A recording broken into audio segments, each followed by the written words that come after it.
Belum lama ini, calon presiden Ganjar Pranowo kembali dibicarakan lantaran dirinya disebut tidak nyambung saat menjawab pertanyaan dari Duta Besar Jepang. Momen itu ketika Ganjar Pranowo menjadi pembicara pada acara Center for Strategic and International Studies pada Selasa 7 November 2023 lalu. Dalam acara tersebut, Ganjar menyampaikan gagasan mengenai kebijakan luar negeri dan diplomatik yang akan diambil jika terpilih sebagai presiden di pemilu 2024. Kemudian, Dubes Jepang, Kenji Kanasugi pun menanyakan mengenai kebijakan luar negeri apa yang akan dilakukan Ganjar ketika berhasil menjadi presiden.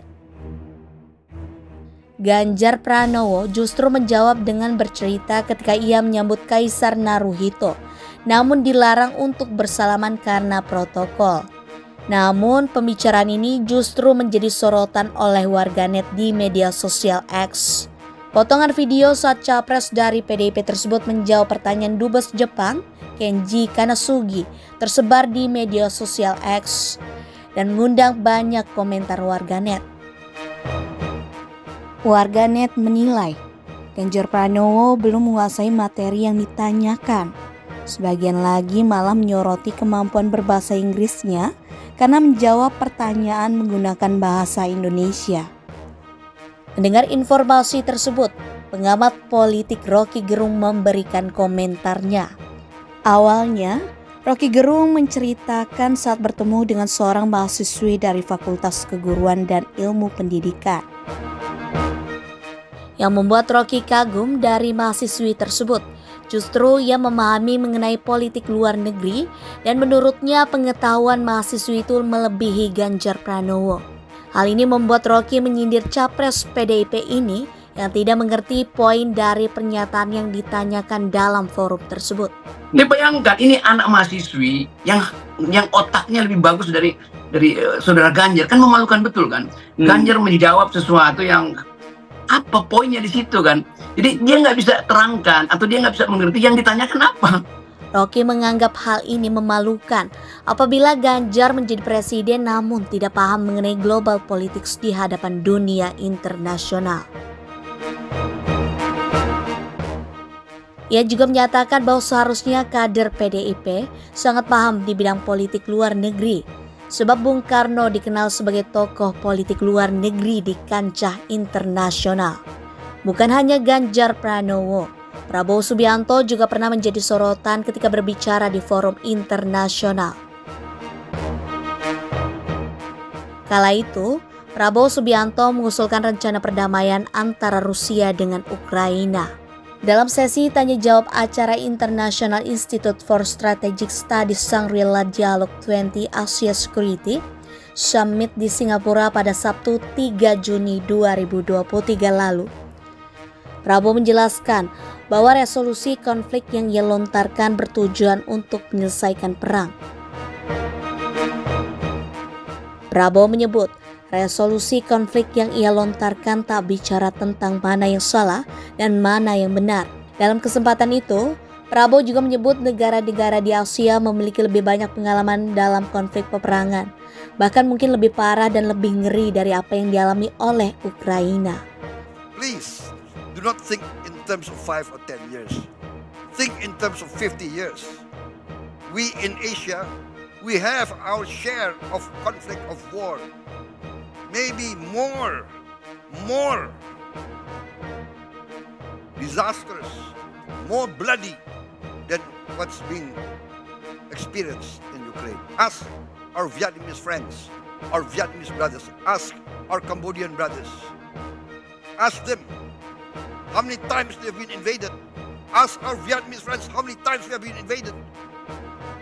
Ask Indonesians how many times we have been invaded. We know war.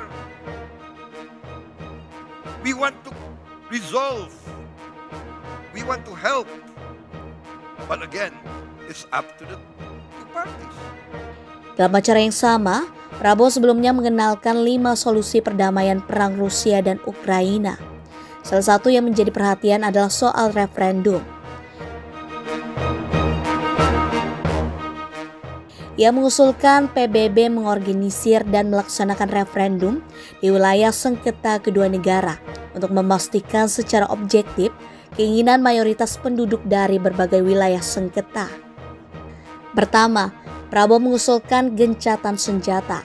Kedua, ia meminta mundurnya masing-masing negara yang bertikai 15 km ke baris baru belakang dari posisi depan masing-masing negara saat ini.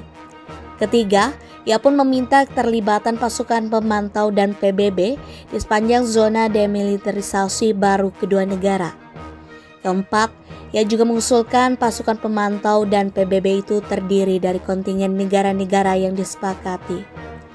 Kelima, PBB harus mengorganisir dan melaksanakan referendum di wilayah sengketa untuk memastikan secara objektif keinginan mayoritas penduduk dari berbagai wilayah sengketa. Namun, hal ini kemudian menimbulkan polemik. Reaksi muncul dari Ukraina, Rusia, DPR RI, dan Menteri Luar Negeri, Menlu Retno Marsudi, hingga Presiden RI Joko Widodo. To ask you, Minister, why didn't you address the Russian aggression, that this was the only reason for this conflict, and that if Ukraine stops to defend itself, the sovereignty of Ukraine would be gone, and if Russia stops the war, the conflict would come to an end. And if we follow your proposals to come to a ceasefire, wouldn't this only cement a new frozen conflict in Europe? Thank you. John, thank you. I don't know if I can answer these questions in 3 minutes, but I will try. Several questions insinuated that I'm equating between the invader and the invaded. I think this is an emotional reaction. But what I'm putting forward is conflict resolution. I'm not saying which side is right or wrong. And I think this is being taken mistakenly because Indonesia's position is very clear. In the United Nations, we voted against the Russian invasion. We voted. You can check our voting record. We are not talking about right or wrong. I'm just proposing that we attempt at conflict resolution, and this has been done historically. Please, our European friends, please do not think in terms of 5 or 10 years. Think in terms of 50 years. We in Asia, we have our share of conflict, of war. Maybe more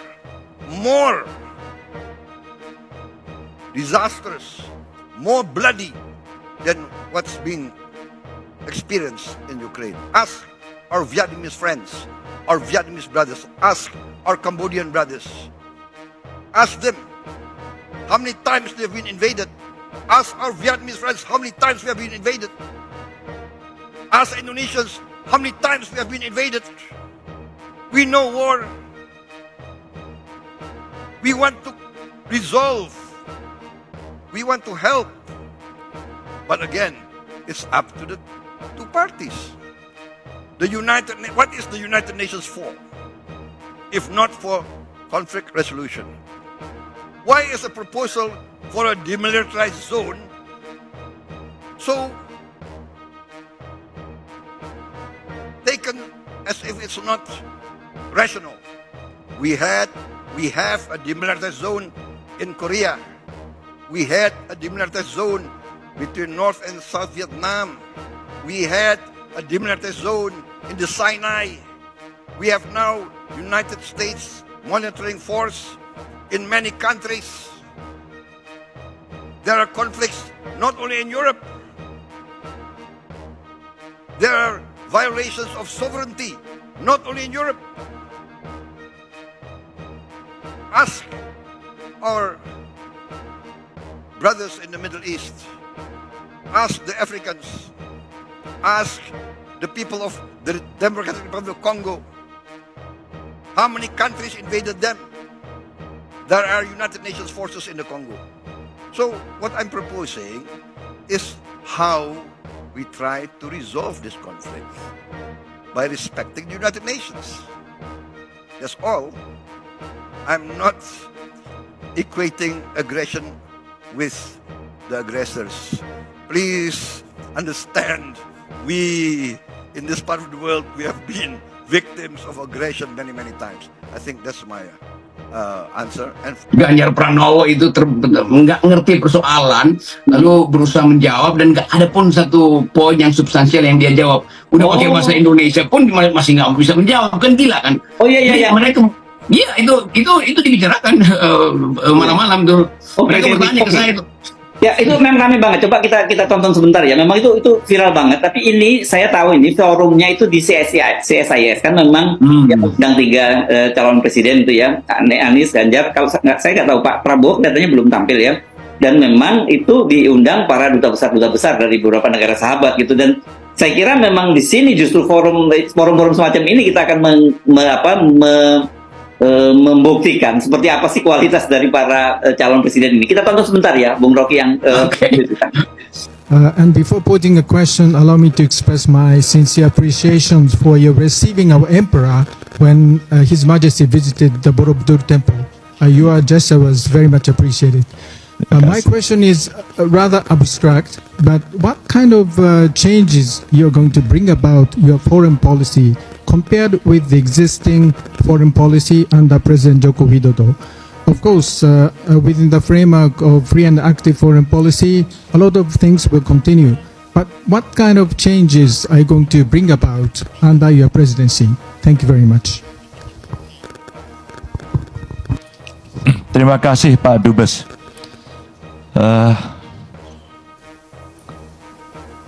Kaisar Bapak ternyata ramah sekali. Saya mengantarkan Kaisar melihat candi, dan dulu kami dikasih tahu Pak Dubes, nanti tidak boleh salaman. Padahal kami ingin salaman. Kami ingin jabat tangan dengan Kaisar. Dan kami disuruh berhenti, dan ini tidak boleh salaman. Waduh, padahal kita ingin salaman. Dan orang Indonesia kalau sudah salaman, ditambahi satu lagi, selfie. Iya memang sebenarnya kalau saya mau fair memang nggak salah banget jawabannya, tapi nggak substansial gitu. Itu yang jadi persoalan kan begitu ya Bung Rocky ya. Dia lebih remeh gitu yang dijawab.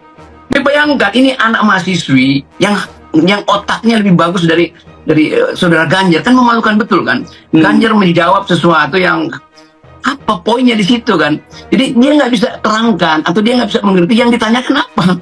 Jadi rupanya mungkin dia udah tahu bahwa ini orang Jepang, lalu dia mulai bikin semacam gimmick ya soal Jepang. Tapi bukan itu yang ditanya. Bahkan diterangkan di dalam bahasa Indonesia pun itu nggak substansi. Jadi dia nggak ngerti inti persoalan. Bayangkan mau jadi presiden, sebentar lagi Indonesia akan diseret di dalam proksi-proksi di kawasan Asia Pasifik ini. Dan presiden kita kalau Ganjar jadi presiden, dia nggak paham mau ngapain. Iya. Kan gila tuh. Dan ini ditonton dan jadi viral. Ini memalukan betul tuh. Jadi itu yang sering saya tegur. Dan dari awal saya kasih kritik bahwa itu PDIP itu didesain untuk jadi semacam kemuliaan atau kemewahan kita dalam politik luar negeri.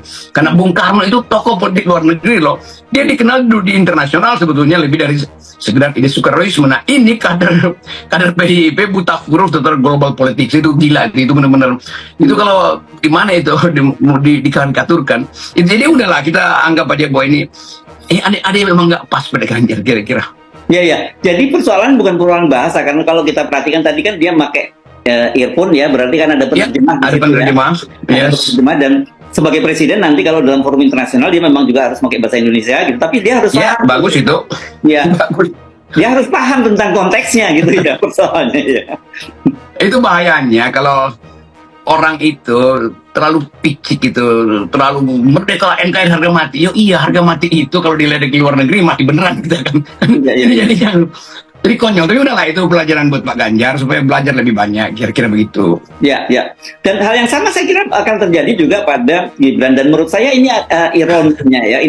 ironinya kan Pak Jokowi selalu kita ingat beberapa waktu yang lalu bahwa jangan salah pilih pemimpin. Di situasi sekarang itu geopolitik global sekarang dunia sedang memburuk dan sebagainya. Dan saya kira ini semua cuma retorika kosong belaka yang disampaikan gitu, karena kan Ganjar ini kita tahu tadinya juga yang digadang-gadang jadi the next Jokowi kan begitu.